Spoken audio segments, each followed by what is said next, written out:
বিসমিল্লাহির রহমানির রহিম।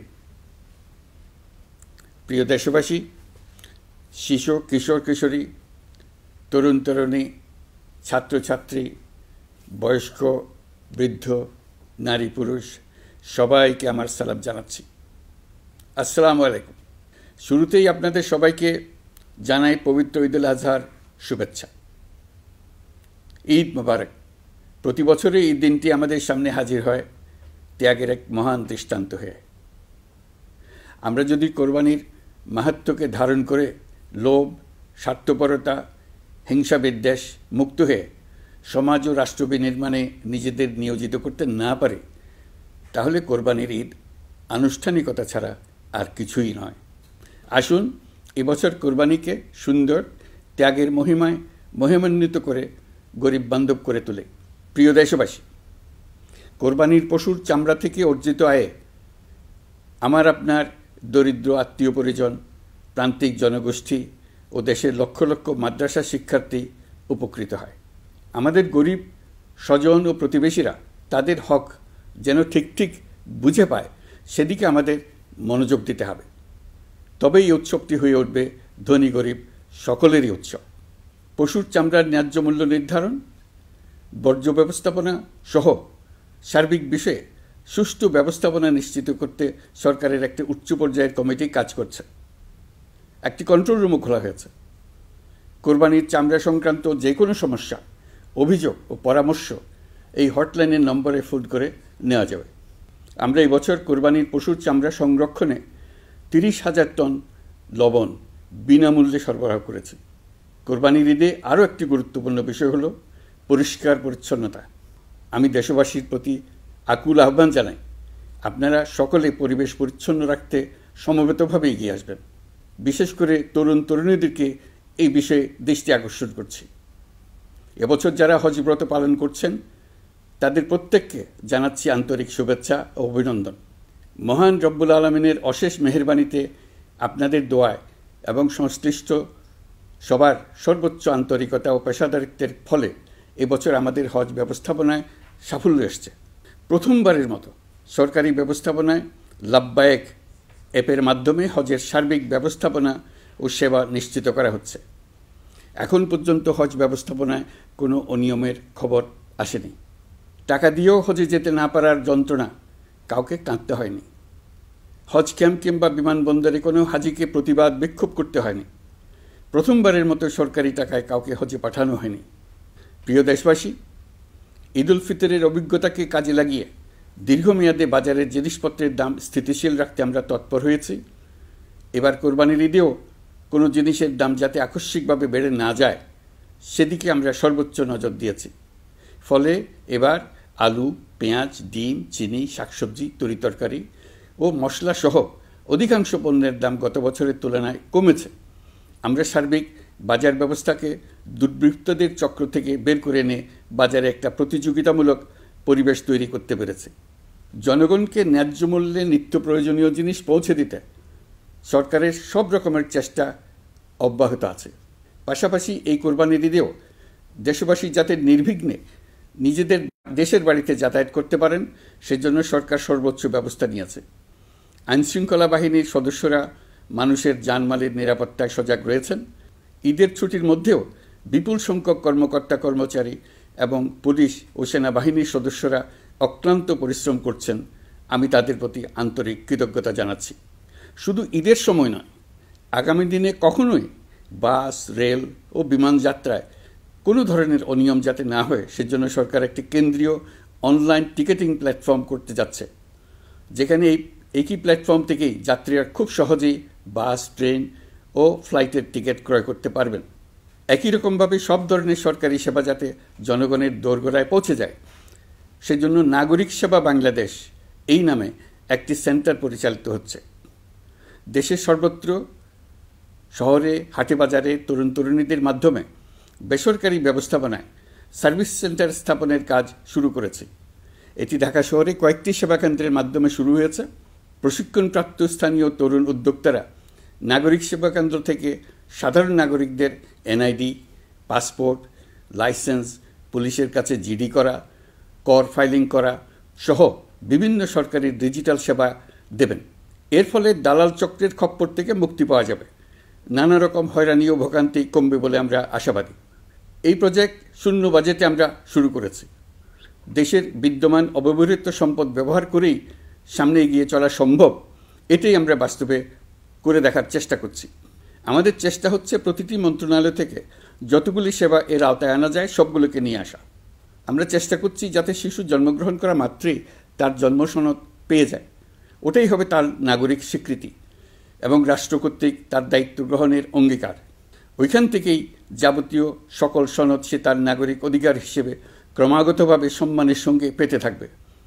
এক অফিস থেকে আরেক অফিসে তার দৌড়াতে হবে না, দালালের পেছনে মাসের পর মাস ঘুরতে হবে না। বিদেশ সফরে গেলে সেখানকার প্রবাসী বাংলাদেশিরা প্রায় আমাদেরকে সরকারি সেবা পেতে নানা রকম দুর্ভোগের কথা জানান। প্রবাসীদের জন্য বিদেশে তাদের নিজ নিজ শহরে আমরা বেসরকারি উদ্যোগে পরিচালিত নাগরিক সেবা কেন্দ্র স্থাপনের উদ্যোগ নিচ্ছি। সেখান থেকে তারা পাসপোর্ট নবায়ন, জাতীয় পরিচয়পত্র ইত্যাদি সংগ্রহ করতে পারবেন। এগুলো কঠিন কাজ, এগুলোকে কঠিন করা হয়েছে, কিন্তু এখন সরকারের অভ্যন্তরে সাহসী ও উদ্যোগী সিনিয়র সচিব এবং ডিজিদের সহযোগিতায় অন্তর্বর্তী সরকারের মেয়াদকালে আমরা এটা সমাপ্ত করতে বদ্ধপরিকর। প্রিয় দেশবাসী, আপনারা জানেন ঐতিহাসিক অভ্যুত্থানের পর এই সরকার যখন দায়িত্ব গ্রহণ করে তখন দেশের অর্থনৈতিক অবস্থা ছিল ভয়াবহ। ভয়ঙ্করভাবে যুদ্ধবিধ্বস্ত দেশের অর্থনীতিও এতটা খারাপ থাকে না যতটা খারাপ করে দিয়েছে 16 বছরের লাগামহীন লুটপাটতন্ত্র। আশার বিষয় হচ্ছে শুধু ব্যাংক নয়, প্রত্যেকটি আর্থিক প্রতিষ্ঠান এখন ঘুরে দাঁড়িয়েছে। জনগণের আমানত এখন নিরাপদ। অর্থনীতির অধিকাংশ সূচক ইতিবাচক ধারায় ফিরে এসছে। আমাদের অর্থনীতির ইতিবাচক ধারা বিদেশি বিনিয়োগকারীদেরকেও আকৃষ্ট করছে। বৈদেশিক মুদ্রার রিজার্ভ শূন্যে নেমে যাওয়ার ভয়ে পতিত সরকার বিদেশি ব্যবসায়ীদের আয় নিজ দেশে নিতে দিচ্ছিল না। আমরা সেটা নিরসন করেছি, বৈদেশিক মুদ্রার রিজার্ভকে ইতিবাচক অবস্থায় নিয়ে আসতে পেরেছি। এই অর্থ বছরে আমরা চেষ্টা করেছি এমন একটি বাজেট দিতে যা সত্যিকার অর্থে জনকল্যাণমুখী হয়। দেশের ইতিহাসে প্রথমবারের মতো একটি বাজেট তার আগের বছরের চেয়ে ছোট হয়েছে। প্রবৃত্তিকেন্দ্রিক ধারণা থেকে সরে এসে আমরা চেষ্টা করেছি সামগ্রিক উন্নয়নের ধারণায় জোর দিতে। এই বাজেট প্রথাগত ভৌত অবকাঠামো তৈরির খতিয়ান নয়। এই বাজেটে প্রাধান্য দেওয়া হয়েছে মানুষকে। নজরদারি বৃদ্ধির ফলে রপ্তানি আয় বেড়েছে। অর্থনীতির দুঃসময়ে আমাদের প্রবাসী ভাই বোনেরা রেমিটেন্স যোদ্ধা হিসেবে এগিয়ে এসছেন, যার ফলে রেমিটেন্স প্রবাহ উল্লেখযোগ্যভাবে বৃদ্ধি পেয়েছে। আমি জাতির পক্ষ থেকে সকল রেমিটেন্স যোদ্ধাকে কৃতজ্ঞতা জানাচ্ছি। স্বৈরাচারী সরকারের পতনের পর অর্থ পাচার রোধে কঠিন পদক্ষেপ নিয়েছে অন্তর্বর্তী সরকার। এছাড়া পুরনো আমদানির দায় পরিশোধ হওয়ায় বৈদেশিক মুদ্রার রিজার্ভের উপরও চাপও কমেছে। রাজস্ব আদায় বাড়ানোর জন্য পূর্ব ঘোষণা অনুযায়ী জাতীয় রাজস্ব বোর্ড NBR ভেঙে অর্থ মন্ত্রণালয়ের অধীনে রাজস্ব নীতি বিভাগ এবং রাজস্ব ব্যবস্থাপনা বিভাগ নামে দুটি স্বতন্ত্র বিভাগ প্রতিষ্ঠা করা হয়েছে। এটি একটি বড় কাঠামোগত সংস্কার। এই সিদ্ধান্তের ফলে বিশাল আকারের দুর্নীতি কমবে, রাজস্ব ব্যবস্থার দক্ষতা বাড়বে, স্বার্থের দ্বন্দ্ব কমবে এবং রাজস্ব আহরণের আওতা সম্প্রসারিত হবে। অর্থনীতি সহ বিগত মাসগুলোতে সরকারের প্রত্যেকটি মন্ত্রণালয় ছোট বড় বহু সংস্কারের উদ্যোগ নিয়েছে। মোট 54টি মন্ত্রণালয়ে 1000-এরও উপরে সংস্কার ও উন্নয়ন সংক্রান্ত পদক্ষেপ নেওয়া হয়েছে। এর পাশাপাশি আমরা যে সংস্কার কমিশন করেছিলাম তাদের সুপারিশের মধ্য থেকে আশু করণীয় সুপারিশগুলো দ্রুত বাস্তবায়নের জন্য মন্ত্রণালয়গুলো কাজ করে যাচ্ছে। মে মাস পর্যন্ত বিভিন্ন সংস্কার কমিশন থেকে প্রাপ্ত সুপারিশের ভিত্তিতে 54টি মন্ত্রণালয়ে 129টি সুপারিশ বাস্তবায়ন করা হয়েছে। এই সকল সংস্কার কাজের মধ্যে কয়েকটি চুম্বক অংশ আজ আপনাদের সামনে তুলে ধরতে চাই। আইন ও বিচার বিভাগ মোট 33টি গুরুত্বপূর্ণ সুপারিশ ইতিমধ্যে বাস্তবায়ন করেছে। এর মধ্যে উল্লেখযোগ্য হল ইন্টারন্যাশনাল ক্রাইমস ট্রাইব্যুনাল অ্যাক্ট 1973 সংশোধন ও পুনর্গঠন করে আইনটি আন্তর্জাতিক মানের সাথে সামঞ্জস্যপূর্ণ করা। বিচার বিভাগীয় সংস্কার কমিশনের প্রস্তাব অনুযায়ী সুপ্রিম কোর্ট বিচারক নিয়োগ অধ্যাদেশ 2025 প্রণয়ন ও জারি করা হয়েছে। এর অধীনে প্রথমবারের মতো বাংলাদেশের ইতিহাসে গণবিজ্ঞপ্তির মাধ্যমে সুপ্রিম কোর্টে বিচারক নিয়োগের সুযোগ তৈরি হয়েছে। দেওয়ানি কার্যবিধির সংশোধন করা হয়েছে, যার ফলে এখন বাদীকে আর দিনের পর দিন সশরীরে আদালতে যেতে হবে না। এক একটি দেওয়ানি মামলা নিষ্পত্তি হতে আগে যত সময় লাগত, এই সংশোধনীর ফলে সময়সীমা অর্ধেকে কমিয়ে আনা সম্ভব হবে বলে আমরা মনে করছি। দেশের 1000-এর বেশি অবকাঠামো এবং প্রতিষ্ঠানের নাম পলাতক প্রধানমন্ত্রীর বাবা, মা, ভাই, বোন, আত্মীয় স্বজনের নামে প্রতিষ্ঠিত করা হয়েছিল। তার মধ্যে ছিল সেনানিবাস, বিমানঘাঁটি, নৌবাহিনীর জাহাজ, মেগা সেতু, সড়ক, স্থাপনা, স্কুল, কলেজ, বিশ্ববিদ্যালয়, হাসপাতাল, গবেষণা কেন্দ্র, আরও বহু কিছু। এগুলোর সব নাম পরিবর্তন করা হয়েছে। নারী ও শিশু নির্যাতন দমন আইন সংশোধন করা হয়েছে। প্রবাসী ভাই বোনদের অনেক দিনের দাবির পরিপ্রেক্ষিতে পাওয়ার অফ অ্যাটর্নি বিধিমালা সংশোধন করা হয়েছে। এখন পুরনো পাসপোর্টে নো ভিসা রিকোয়ার্ড স্টিকার থাকলে কিংবা জন্মসনদ থাকলে বিদেশ থেকে পাওয়ার অফ অ্যাটর্নি সম্পাদন করতে পারবে। আগামী 2 মাসের মধ্যে আইনগত সহায়তা কার্যক্রম ব্যাপকভাবে বিস্তার করা হবে। বছরে এখন গড়ে 35,000 মামলা নিষ্পত্তি হয়। আমাদের লক্ষ্য এটিকে 2 লক্ষ মামলায় উন্নতি করা। মামলা দায়েরের 48 ঘন্টার মধ্যেই যাদের বিরুদ্ধে মামলার কোনো ভিত্তি নেই তাদের বাদ দেওয়ার ব্যবস্থা করা হচ্ছে। আমরা সর্বোচ্চ চেষ্টা করেছি দেশের মানুষকে লুটপাটতন্ত্র থেকে বের করে আনতে।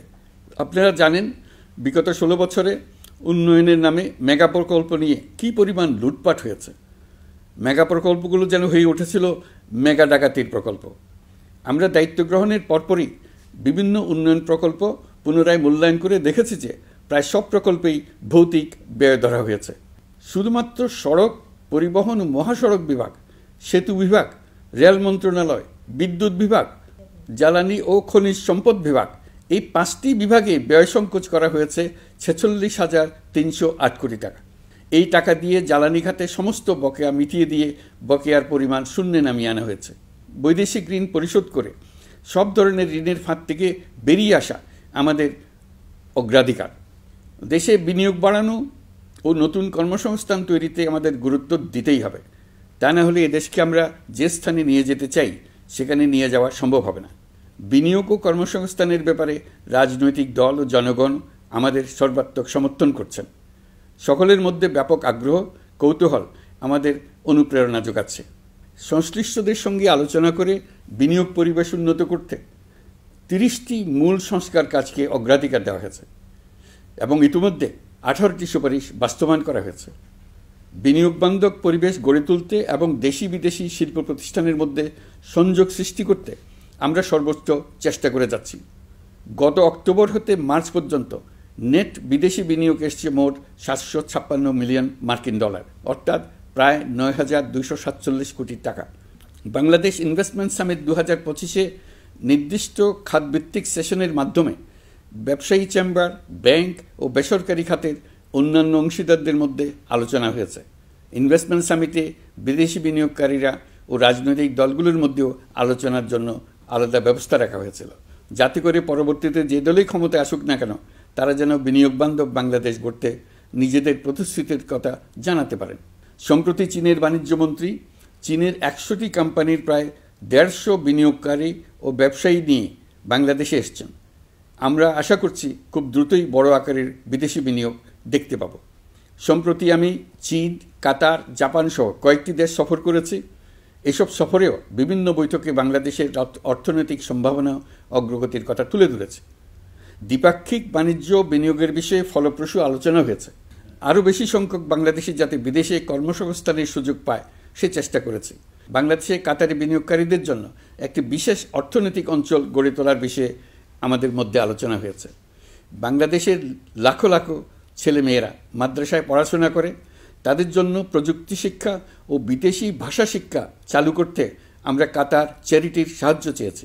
গত মাসে আমি জাপান সফরে গিয়েছিলাম।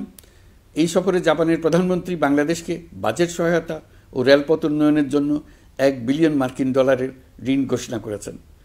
দ্বিপাক্ষিক 3টি চুক্তিপত্র বিনিময় হয়েছে।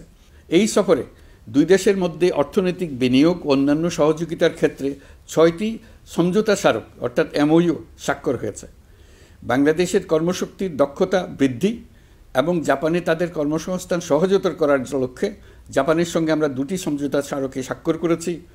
জাপানের শ্রমিক সংকট রয়েছে, আমরা আগামী 5 বছরে জাপানে 1 লক্ষ কর্মী পাঠানোর চুক্তি সই করেছি। এর চাইতে আরও বেশি শ্রমিক ক্রমাগতভাবে পাঠানোর আয়োজন করে এসছে।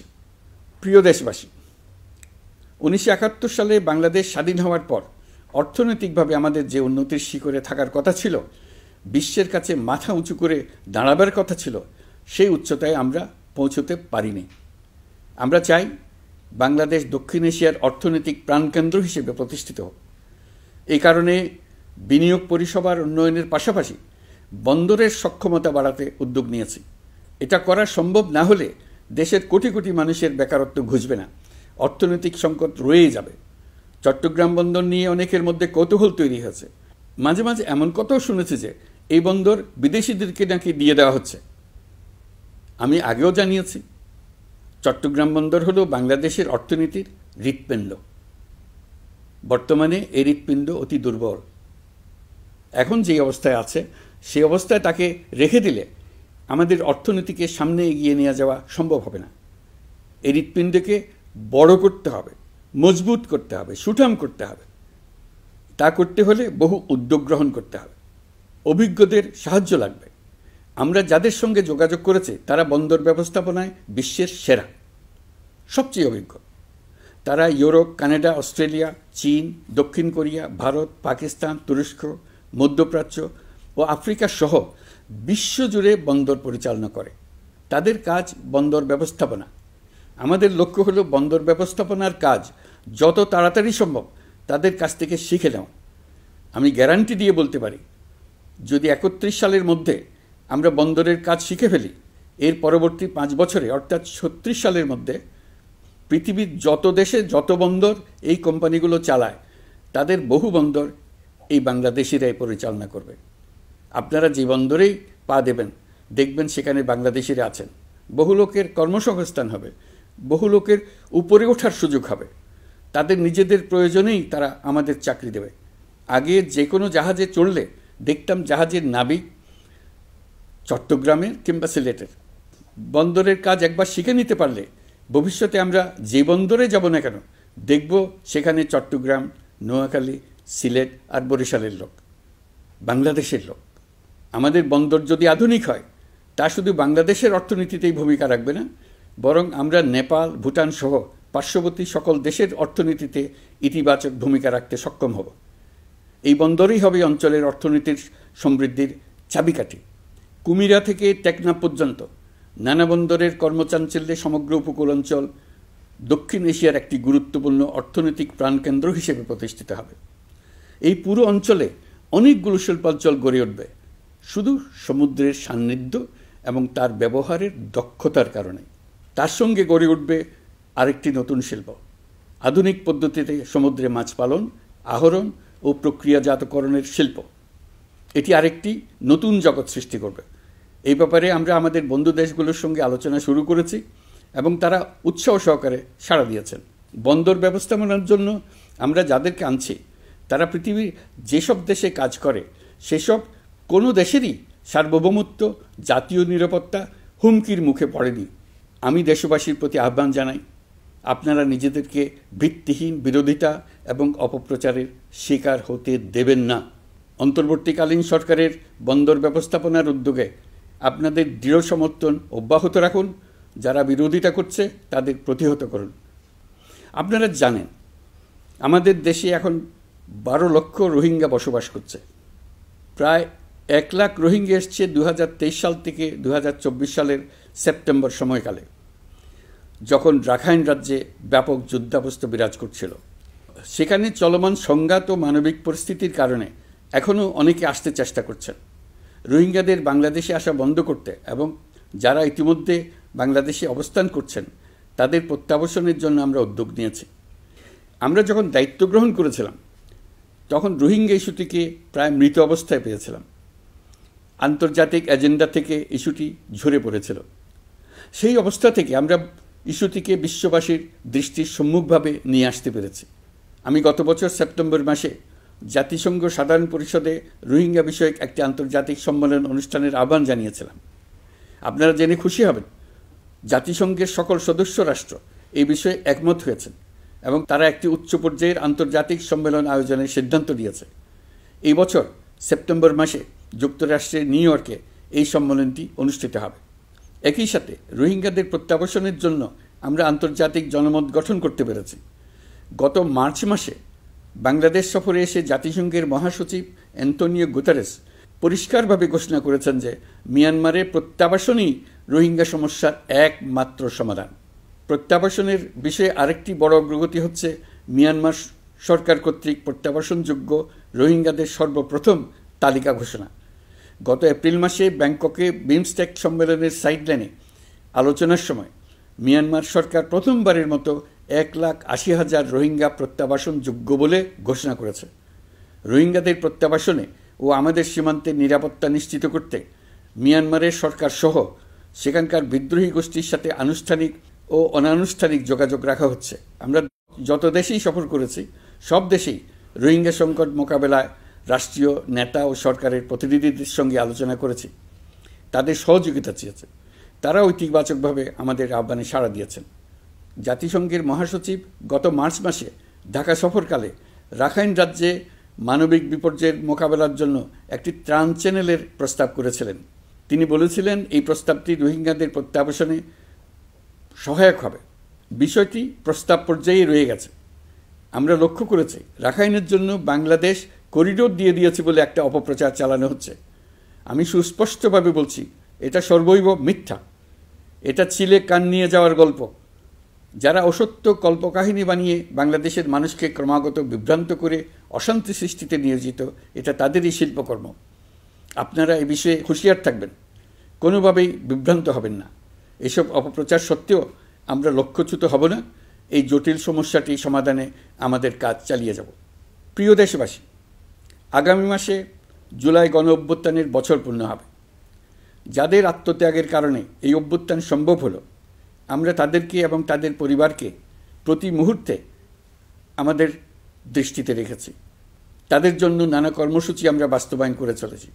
এখন পর্যন্ত 834টি শহীদ পরিবারের মধ্যে 630টি শহীদ পরিবারকে 10 লক্ষ টাকা করে 63 কোটি টাকার সঞ্চয়পত্রের জন্য ব্যাংক চেক দেওয়া হয়েছে। অবশিষ্ট যারা আছেন তাদের ওয়ারিশ নির্ধারণ সংক্রান্ত বিষয়গুলি নিষ্পত্তি সাপেক্ষে সঞ্চয়পত্র দেওয়া হবে। এর পাশাপাশি গণ অভ্যুত্থানে আহত প্রায় 12,500 জনকে 106 কোটি টাকা দেওয়া হয়েছে। গণ অভ্যুত্থানে আহতদের মধ্যে সরকারি বেসরকারি বিভিন্ন হাসপাতালে এই পর্যন্ত 15,393 জন চিকিৎসা গ্রহণ করেছেন। স্বাস্থ্যসেবা বিভাগের মাধ্যমে 40 জন আর মুক্তিযুদ্ধ বিষয়ক মন্ত্রণালয়ের মাধ্যমে 11 জনকে উন্নত চিকিৎসার জন্য সিঙ্গাপুর, থাইল্যান্ড ও রাশিয়া পাঠানো হয়েছে।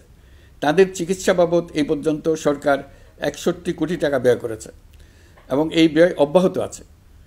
আরও 28 জন জুলাই যোদ্ধাকে উন্নত চিকিৎসার জন্য সিঙ্গাপুর, থাইল্যান্ড ও তুরস্কে পাঠানোর প্রক্রিয়া চলছে।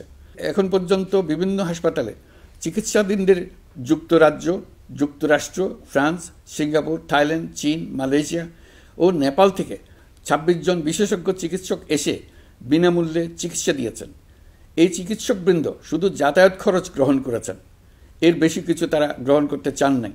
আমরা তাদের প্রতি কৃতজ্ঞ।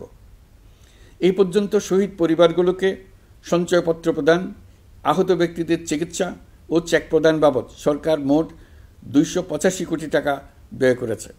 প্রিয় দেশবাসী, আমি শুরু থেকেই বলেছি, পতিত স্বৈরাচার বাংলাদেশকে যেভাবে ধ্বংসস্তূপ বানিয়েছে, সেখান থেকে নতুন করে যাত্রা শুরু করতে হলে ন্যূনতম 3টি আবশ্যিক কাজ সম্পন্ন করতে হবে।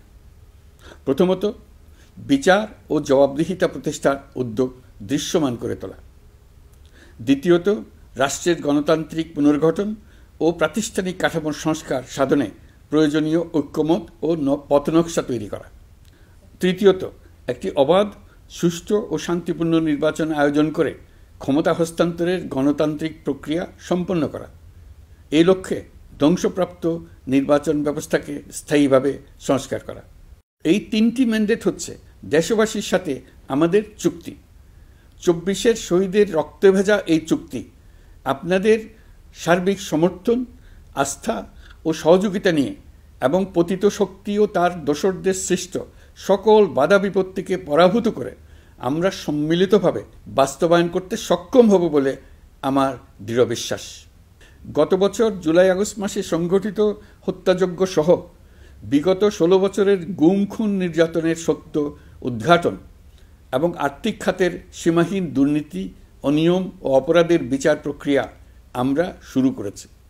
মানবতা বিরোধী অপরাধের বিচারের জন্য আন্তর্জাতিক অপরাধ ট্রাইব্যুনাল গঠনের পর প্রসিকিউশন টিম গঠন ও তদন্ত কর্মকর্তা নিয়োগের পাশাপাশি বিচারিক কার্যক্রম পরিচালনা প্রক্রিয়াধীন ছিল। যত দ্রুত সম্ভব বিচার কাজ শুরুর ব্যাপারে আমরা আশাবাদী ছিলাম। আপনারা জানেন, জুলাইয়ে সংঘটিত হত্যাযজ্ঞের বিচার ইতিমধ্যে শুরু হয়ে গেছে। বিচার কাজ যেন দ্রুত গতিতে সম্পন্ন হয় সেজন্য সরকারের পক্ষ থেকে যত রকম সহযোগিতা প্রয়োজন আমরা তা দিচ্ছি। বিচারের জন্য আন্তর্জাতিক অপরাধ ট্রাইব্যুনালের এজলাস কক্ষ ডিজিটাল প্রযুক্তিতে সমৃদ্ধ করা হয়েছে। ইতিহাসে প্রথমবারের মতো কোনো বিচার পর্ব আদালতের অনুমতিক্রমে সরাসরি কিংবা রেকর্ডকৃত পদ্ধতিতে গণমাধ্যমে প্রচারিত হচ্ছে। আমরা বিশ্বাস করি এতে করে বিচার বিভাগের প্রতি মানুষের আস্থা বাড়বে, বিচার নিয়ে অপপ্রচার বন্ধ হবে। প্রসিকিউশন বলছে, বিগত সরকার পতনের পর তাদের আজ্ঞাবহ ব্যক্তিরা বিভিন্ন গুরুত্বপূর্ণ সাক্ষ্য প্রমাণ বিনষ্ট করার চেষ্টা করেছে। থানা, হাসপাতাল সহ গুরুত্বপূর্ণ স্থানের দলিলপত্র পুড়িয়ে বা লুকিয়ে নষ্ট করার চেষ্টা করা হয়েছে। বিভিন্ন অপরাধমূলক স্থাপনার আকার, আকৃতি, দেয়াল ইত্যাদি ভেঙে এবং বিকৃত করে প্রমাণ লুকানোর চেষ্টা করা হয়েছে। বিভিন্ন ডিজিটাল এভিডেন্স যেমন ভিডিও, অডিও, ইন্টারনেট ডেটা যেগুলো ডিলিট বা ধ্বংস করার চেষ্টা করা হয়েছে, তদন্ত কর্মকর্তারা সর্বাধুনিক প্রযুক্তি ব্যবহার করে সেগুলো রিকভার এবং রেস্টোর করার কাজ করছেন। এই কাজে আমরা দেশবাসীর কাছেও সহযোগিতা কামনা করছি। স্বৈরাচারী সরকারের আমলে গত 16 বছরে রাজনৈতিক ভিন্নমত দমনের জন্য বিপুল সংখ্যক মানুষকে গুম করা হয়েছিল। এই মানুষগুলোকে এমন সব বন্দিশালায় আটকে রাখা হয়েছিল যাদের কোনোটির আয়তন ছিল মাত্র 3 ফিট বাই 3 ফিট। গুমের ঘটনা তদন্ত ও এই ভয়াবহ অপরাধের সঙ্গে যারা জড়িত তাদের বিচারের জন্য একটি স্বাধীন গুম সংক্রান্ত কমিশন নিরলসভাবে কাজ করে যাচ্ছে। তারা গুমের এমন রোমহর্ষক ঘটনা আবিষ্কার করেছে যা নিষ্ঠুরতার চূড়ান্ত সীমা ছাড়িয়ে গেছে।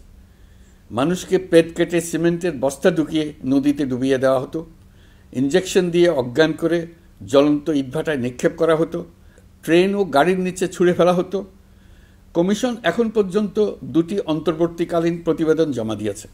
তারা এখনও প্রতিনিয়ত নতুন অভিযোগ পাচ্ছে। ইতিমধ্যে গুমের তদন্ত কার্যক্রমের জন্য ঢাকা শহরে 3টি, চাঁপাইনবাবগঞ্জ ও বগুড়া জেলায় 3টি গুমের কেন্দ্র পরিদর্শন ও সাক্ষ্য গ্রহণ করা হয়েছে।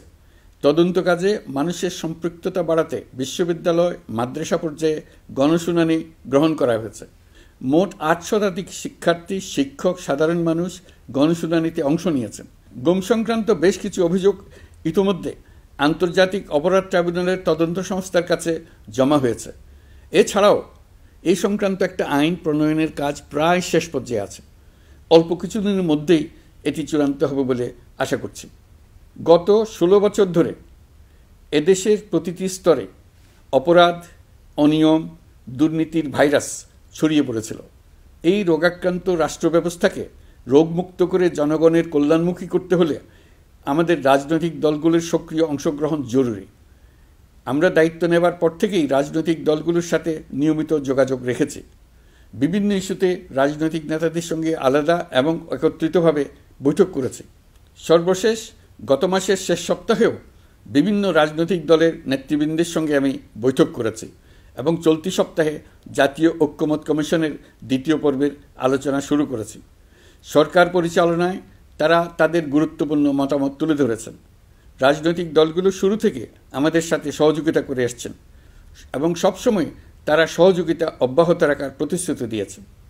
প্রিয় দেশবাসী, আপনাদের নিশ্চয় মনে আছে জুলাই গণঅভ্যুত্থানের নেতৃত্ব অংশ নেওয়া শিক্ষার্থীরা একটি জুলাই ঘোষণাপত্র দেওয়ার কথা জানিয়েছিল। তারা আমাকেও সেখানে আমন্ত্রণ জানায়। আমি বলেছিলাম দেশের সকল রাজনৈতিক ব্যক্তিবর্গ, নাগরিক সমাজের প্রতিনিধি সহ অন্যদের সঙ্গে নিয়ে সকলে মিলে এই ঘোষণাপত্র দেওয়া ভালো হবে। এর পাশাপাশি আগামী জুলাই মাসেই সকল রাজনৈতিক দলের ঐকমত্যের ভিত্তিতে একটি জুলাই সনদ প্রস্তুত করে আমরা জাতির সামনে উপস্থাপন করতে পারব বলে আশা করছি। এই জুলাই সনদ হলো একটি প্রতিশ্রুতি, একটি জনকল্যাণমুখী রাষ্ট্র নির্মাণের জন্য সংস্কার কমিশন যে প্রস্তাবগুলো দিয়েছে সেগুলোর মধ্য থেকে রাজনৈতিক দলগুলো যে কয়টিতে একমত হয়েছে তার তালিকা থাকবে এই সনদে।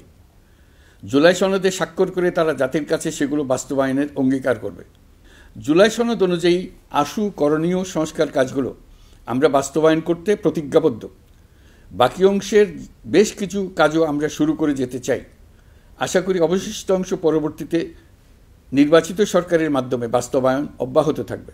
প্রাতিষ্ঠানিক সংস্কারের দৃঢ় প্রতিশ্রুতি বাস্তবায়নে আমাদেরকে দৃঢ়ভাবে এবং ঐক্যবদ্ধভাবে এগিয়ে যেতে হবে। এর কোনো বিকল্প নেই। এর বাস্তবায়নের মাধ্যমে পুরো বিশ্বের কাছে দেশের নতুন ঐক্যবদ্ধ ভাবমূর্তি তুলে ধরা যাবে। বিশ্বব্যাপী সবার কাছে জাতি হিসেবে বাংলাদেশের শক্তি সম্পর্কে স্পষ্ট ধারণা তৈরি হবে। ঐকমত্য কমিশন গঠন করা আমাদের একটি দুঃসাহসিক উদ্যোগ ছিল। অন্য কোনো দেশে এমন কোনো নজির নেই। এর মাধ্যমে আমরা জাতি হিসেবে রাজনৈতিক গভীরতার সন্ধান পেয়েছি। রাজনৈতিক ঐক্যে পৌঁছার জন্য ঐকমত্য কমিশনের সঙ্গে সকল দলের দলগত প্রস্তুতি, ঘণ্টার পর ঘণ্টা কমিশনের সঙ্গে ঐকান্তিক আলোচনা, জাতীয় লাইভ টেলিভিশনের সামনে সকল দলের ঐকমত্যে পৌঁছার একান্ত প্রয়াস আমাদের রাজনৈতিক ইতিহাসে স্মরণীয় হয়ে থাকবে।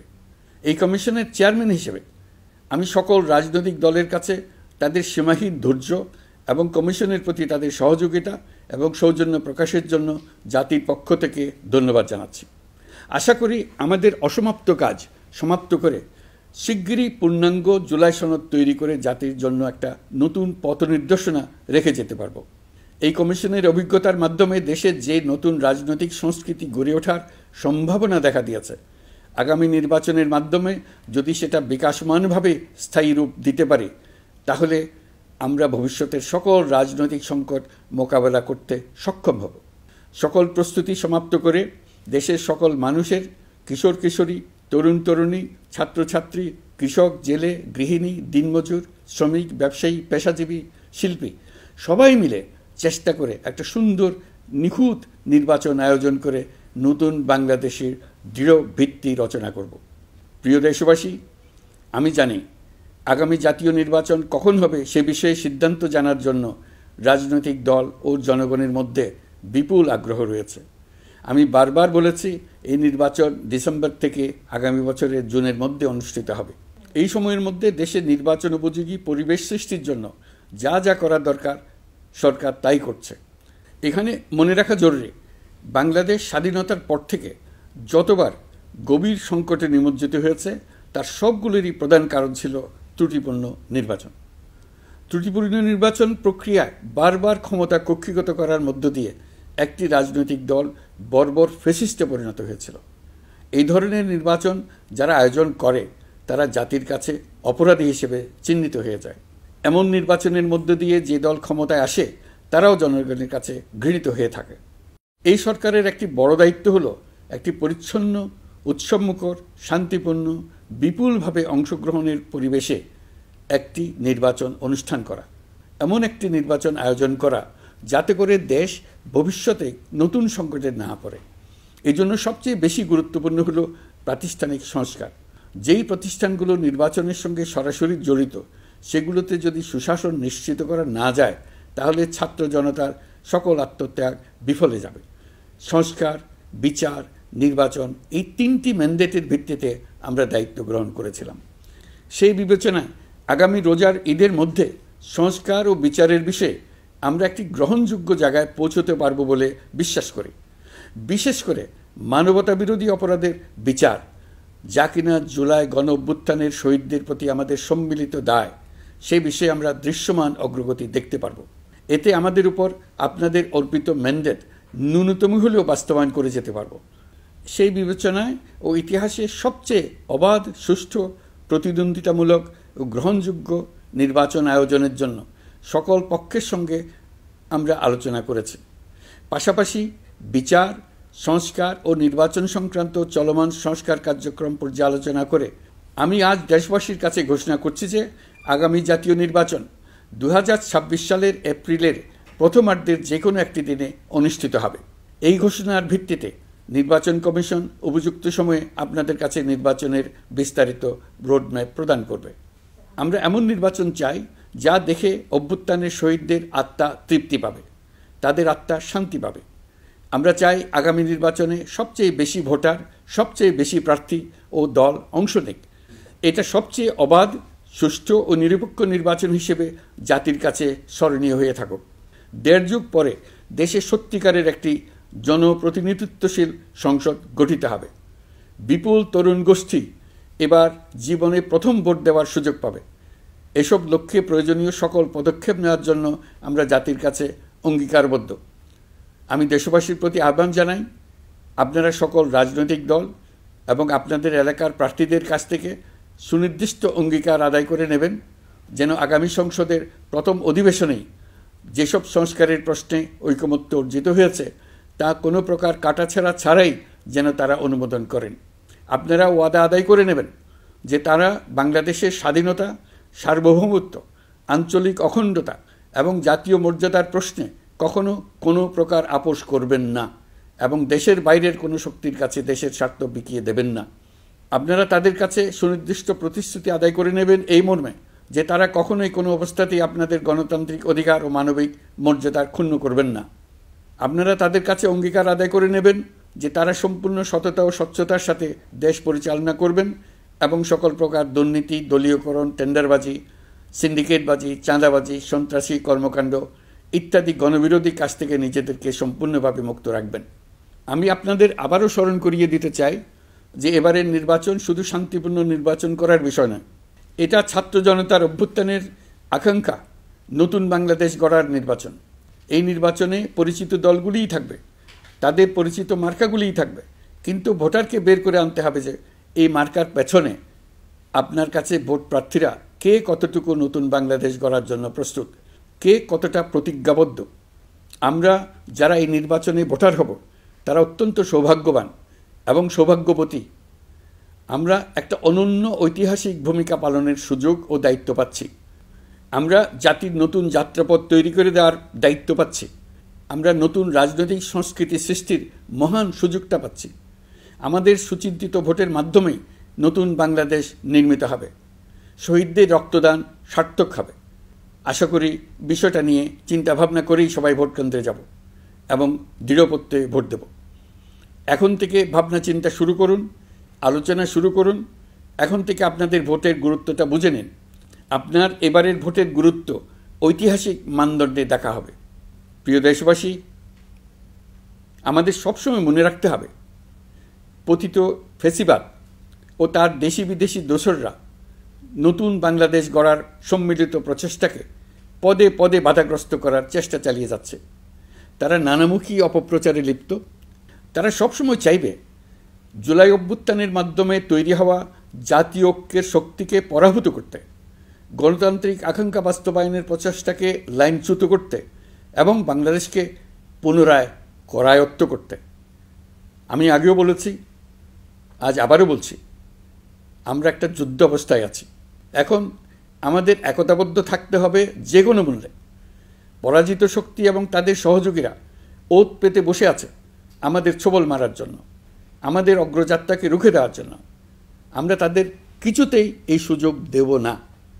আসুন আমরা আমাদের সম্মিলিত প্রচেষ্টায় প্রিয় মাতৃভূমির স্বাধীনতা, সার্বভৌমত্ব, আঞ্চলিক অখণ্ডতা ও জাতীয় মর্যাদার বিরুদ্ধে যে কোনো আঘাত প্রতিহত করার উদ্দেশ্যে প্রতিরোধের ঐক্যবদ্ধ সুদৃঢ় প্রাচীর গড়ে তুলি। প্রিয় দেশবাসী, সবাইকে আবার ঈদের শুভেচ্ছা ও সালাম জানাচ্ছি। মহান আল্লাহ আমাদের সহায় হন। আল্লাহ হাফেজ।